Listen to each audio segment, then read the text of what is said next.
E aí, galerinha, vamos para mais uma aula de história. Hoje a gente vai falar sobre a colonização inglesa na América. Nas últimas aulas a gente estudou sobre a colonização espanhola na América, os espanhóis na América. Hoje a gente vai ver o que é que os ingleses fizeram por aqui, ok? Para a gente começar, a gente vai analisar aqui esse mapa, tá bom? E vamos relembrar uma coisinha. No ano de 1494, Portugal e Espanha assinaram um acordo chamado Tratado de Tordesilhas. Esse tratado estabelecia uma linha imaginária, certo? E dizia que as terras encontradas a leste dessa linha pertenceriam a Portugal. As terras encontradas a oeste dessa linha pertenceriam à Espanha, beleza? E aí, gente, estávamos no contexto das grandes navegações, certo?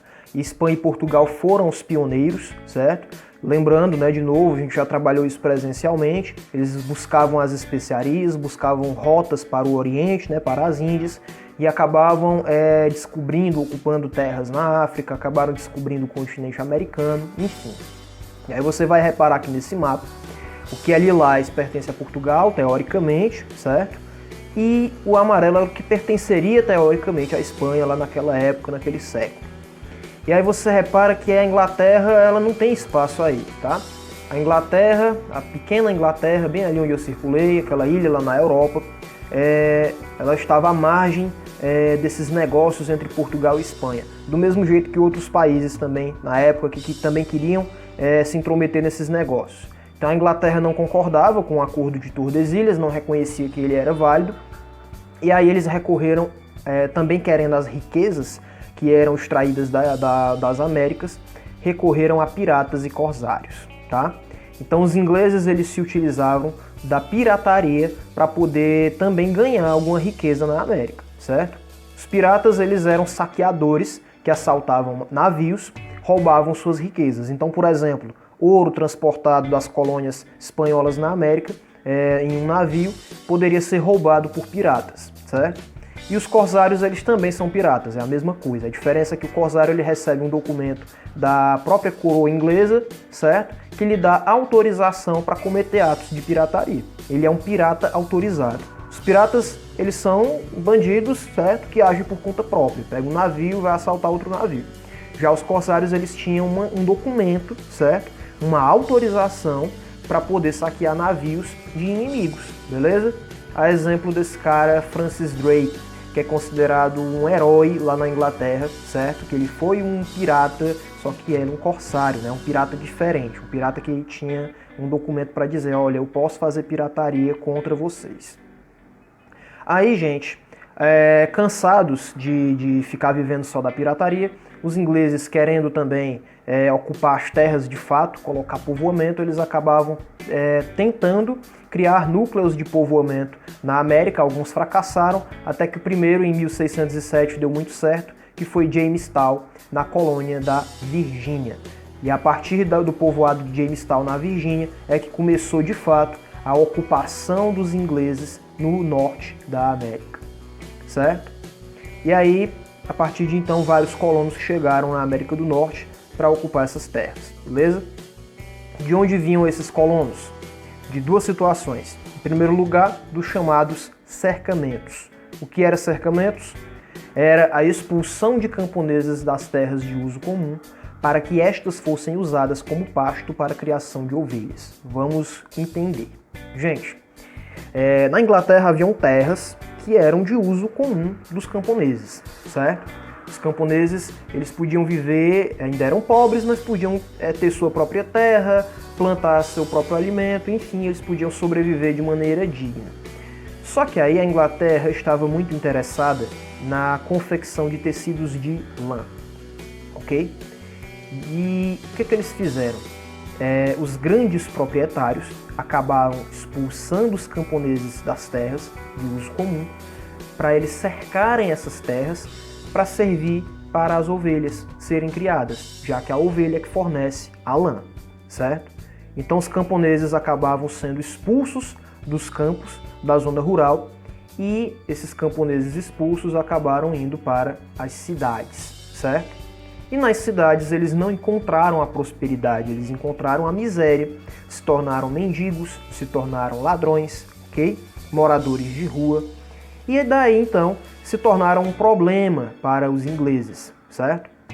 Então as novas terras encontradas na América se apresentaram como solução para os dois. Tanto os ricos, os poderosos, se livravam dessa gente pobre que era problemática nas cidades, quanto essas pessoas pobres arranjavam esperança, porque nas novas terras na América elas poderiam trabalhar e construir seu sonho, né, de ter sua própria terra, enfim.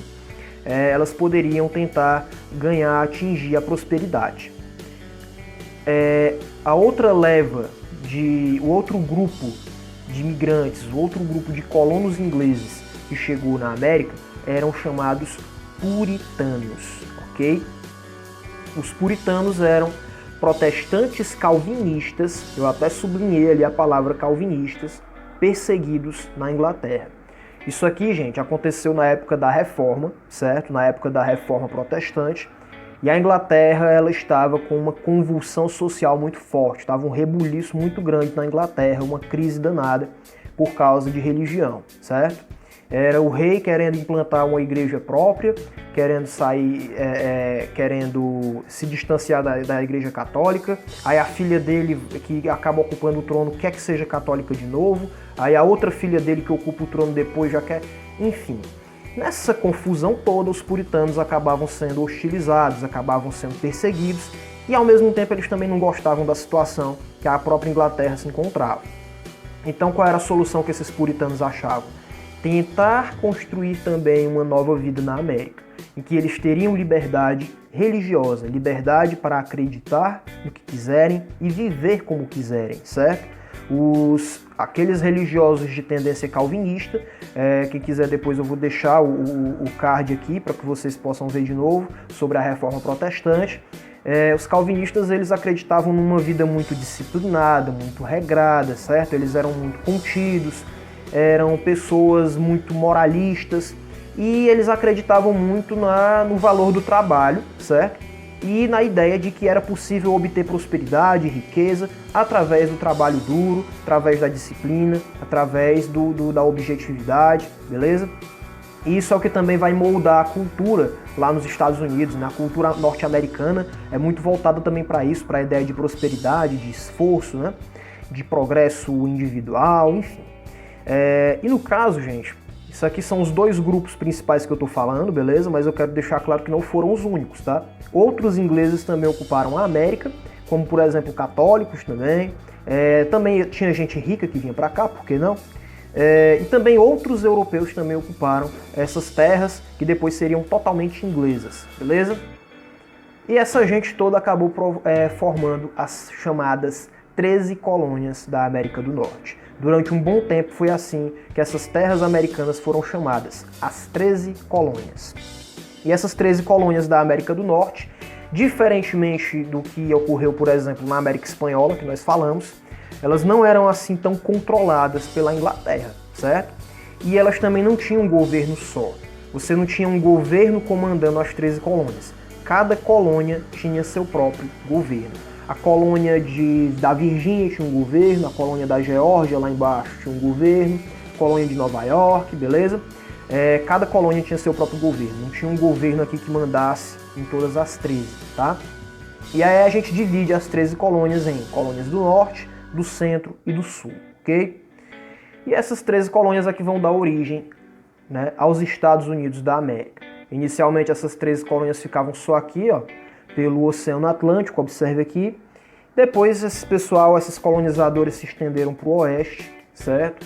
Até chegar no Oceano Pacífico e daí moldar o mapa atual dos Estados Unidos, que é desse jeitinho aí, beleza? Vamos falar agora das colônias. Em primeiro lugar, colônias do Sul. As colônias do Sul, pessoal, elas tiveram... A gente tem que diferenciar essas colônias, em primeiro lugar, porque até hoje essas diferenças elas são importantes para entender os Estados Unidos da América, certo? Ainda existem muitas questões diferentes entre Norte e Sul.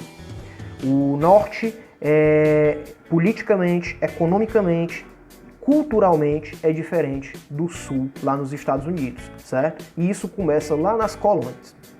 E aí as colônias do sul, elas eram muito parecidas com as colônias espanholas e portuguesas na América, tá? O clima lá era quente, certo? O clima no sul um pouquinho mais quente, e esse clima quente ele vai propiciar a agricultura. Daí que vai surgir nas colônias do sul a grande propriedade agrícola, certo? Para exportação. O que quer dizer isso aí? Grandes fazendas, certo? Pertencentes a um só proprietário, tá? Você pega, por exemplo, um grande fazendeiro, no caso, certo?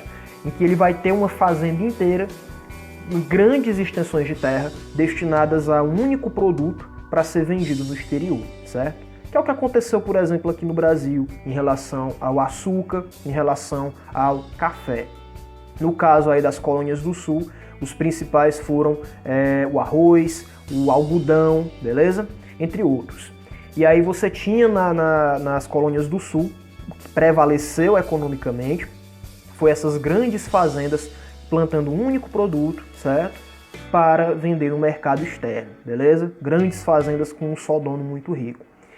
E essa grande propriedade agrícola, ela vai utilizar a mão de obra escrava africana, também a exemplo do que aconteceu aqui, certo? Onde hoje é o Brasil, e nas colônias espanholas que se utilizavam da grande propriedade agrícola de grandes fazendas.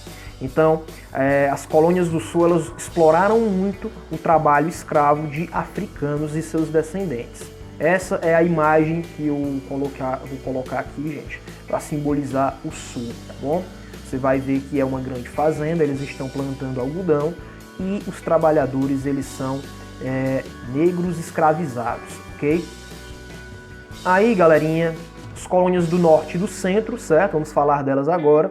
Elas não têm tantas diferenças tão fortes assim, beleza? No mais, as colônias do centro, elas não eram inicialmente pertencentes aos ingleses, tá? As colônias do centro, elas tinham holandeses, suecos, franceses, e aí os ingleses tomaram depois essas terras. Então a gente pode, de certa forma, colocar norte e centro dentro do mesmo conjunto, beleza? E aí você está observando quais são essas colônias, né? Primeira característica delas é que o clima é frio. Sendo o clima frio, a Inglaterra ela não teve tanto interesse nessas colônias. Ela não ficou muito firme como com as colônias do sul, certo? Como eu disse, as colônias do sul é muito parecido com as colônias espanholas, portuguesas e tal. Mas as colônias do norte e do centro elas eram um pouco mais independentes em relação à metrópole, em relação à coroa inglesa. E essas colônias elas tinham um pouco mais de autonomia, certo? O clima era frio e tal, não era muito interessante para grandes fazendas de um produto só. Então o que prevaleceu foi a pequena e média propriedade, ou seja, as famílias tinham suas próprias terras, pequenininhas ou medianas, e elas produziam para o mercado interno, certo? Para vender entre si. Então você tinha pequenas fazendinhas em que se plantava, por exemplo, abóbora, se plantava batata, se plantava milho, certo? E outros gêneros agrícolas possíveis. E aí eles faziam pesca, caça, exploravam o mercado de peles para vender, enfim. Eram mais independentes, eram mais simples, ok? Mas também tinha manufaturas, certo? E essa diferença, depois com as manufaturas e, consequentemente, o comércio, vai fazer com que essas colônias do centro, com o tempo, acabem se tornando até mais ricas e mais importantes que as do sul, beleza? E aí as manufaturas, elas eram fábricas, certo? Não fábrica como você está imaginando agora, talvez, em que tem uma esteira rolante com máquina, papapá, não. A manufatura é um tipo de fábrica mais simples, em que as pessoas elas trabalham manualmente, usando instrumentos mais simples também, beleza? E por último aqui, gente, o que predominou lá nas colônias do norte foi a mão de obra livre, ou seja, trabalho assalariado, beleza? Não estou querendo dizer que lá não tinha escravidão, é óbvio que tinha escravidão também, só que diferentemente do sul, a escravidão foi usada em menor escala nas colônias do norte e do centro, ok? E isso também é uma coisa que vai causar muitos problemas, porque depois da independência, quando essas 13 colônias se tornarem Estados Unidos da América, depois de alguns anos, elas vão entrar em guerra, por exemplo, por causa da questão da escravidão. O sul quer manter a escravidão, o norte não quer manter, tá bom? E aí até hoje existe também uma questão muito complicada, porque os estados mais ao sul, lá nos Estados Unidos, apesar do país inteiro ter problemas raciais, os estados mais ao sul, que são o que antes eram as colônias do sul, eles têm problemas raciais, negros e brancos, certo? Muito mais fortes. A tensão racial ela é muito mais complicada no que corresponde ao sul. E aí, gente, as colônias do norte elas utilizavam para enriquecer também, né? O chamado comércio triangular. Por que triangular? Porque fazia exatamente, se você for acompanhar as setas, fazia, de certa forma, um triângulo. Então, eles faziam o quê? Os ingleses ali na América do Norte, certo? Nas colônias do norte, eles adquiriam açúcar e melaço lá na América Central, onde tem Cuba, Jamaica, Porto Rico, enfim. Ali pelo Caribe, Antilhas. E aí eles pegavam esses produtos e fabricavam rum, que era a bebida alcoólica. Eles pegavam esse rum e outros produtos, acompanha a seta vermelha, e iam trocar esses produtos lá na África por escravos, certo? Lá onde tem Costa do Marfim, Costa do Ouro, eles adquiriam escravos utilizando o rum produzido do que eles compravam ali na América Central. Agora na setinha azulzinha clara é o retorno, certo? Eles voltavam para a América, trocavam os escravos, eles vendiam os escravos no mesmo lugar que eles haviam comprado o açúcar, certo? Então existia um triângulo, beleza? Aí, comprava o açúcar e o melaço, certo? Com produto da cana, e fabricavam um rum, beleza? O rum eles trocavam por escravos, junto com outros produtos. E os escravos eles voltavam para cá para vender de quem eles tinham comprado essa matéria-prima para o rum. E eles também vendiam esses escravos, certo? Vendiam esses escravizados africanos para as próprias colônias do sul. E aí as colônias do norte acabaram, né, tendo um desenvolvimento muito legal por causa disso. E aí você repara que, diferentemente de Espanha e Portugal, eles tinham mais liberdade para fazer comércio, certo? As colônias espanholas e portuguesas na América, elas não tinham essa liberdade toda de poder sair por aí promovendo comércio, não. As colônias que eram de Portugal e as colônias que eram da Espanha só podiam fazer negócios com a própria Espanha, com o próprio Portugal, beleza? Então teve essa diferença aí na colonização inglesa, que foi uma colonização mais solta. E aí, pra gente finalizar essa aula, a gente não pode deixar de falar, né, dos verdadeiros donos das terras, né? Quando os ingleses chegaram na América do Norte, ela já estava ocupada por povos nativos, né, que nós chamamos de indígenas. E haviam várias e várias tribos diferentes, com várias línguas, várias culturas, religiões, tradições, costumes, etc. Certo? Mas o que aconteceu foi, a exemplo do que houve na América Espanhola e na América Portuguesa, o massacre, a dizimação, a expulsão das terras desses povos nativos indígenas, né? Só que tem uma diferença. Enquanto nas colônias portuguesas e espanholas aqui na América, né? Enquanto aqui no Brasil, por exemplo, houve uma mistura entre o índio e o europeu, né? O português que aqui chegava casava com a Índia e tinha filhos, né? Os ingleses que iam para a América do Norte, geralmente, iam com as suas próprias famílias. Eles não chegavam lá para casar com a indígena, eles já chegavam com a esposa, certo? Aqui, por exemplo, aqui no Brasil, no início da colonização só veio o homem para cá. Depois de muitos anos é que veio a primeira mulher portuguesa para cá, para a América. O que vinha muito era homem. E aí esses homens, eles acabavam tendo famílias com as mulheres indígenas. Agora, na América do Norte, os ingleses já chegavam com suas próprias famílias. Já chegava o homem, a esposa, os filhos, certo? E aí houve uma divisão maior, uma mistura menor entre índios e europeus. Os ingleses não se misturaram, esses colonos ingleses, eles não se misturaram tanto com os povos indígenas. Então aqui no Brasil, por exemplo, eu posso dizer com tranquilidade que a maioria dos brasileiros ele tem o sangue compartilhado entre europeu, indígena e africano, né? Eu, você, muito dificilmente somos descendentes apenas de europeus. Nós temos sangue indígena correndo nas nossas veias. No entanto, os norte-americanos, ainda hoje, a grande maioria, certo, desses norte-americanos que têm a pele branca, eles são descendentes puros só de europeus. Eles não têm na família um parente indígena, certo? Não houve essa mistura. Então a tensão racial também em relação ao indígena foi muito forte. e até hoje também repercute, ok? Então é isso, galerinha. Estamos finalizando essa aula. Espero que vocês tenham curtido. Valeu e até a próxima.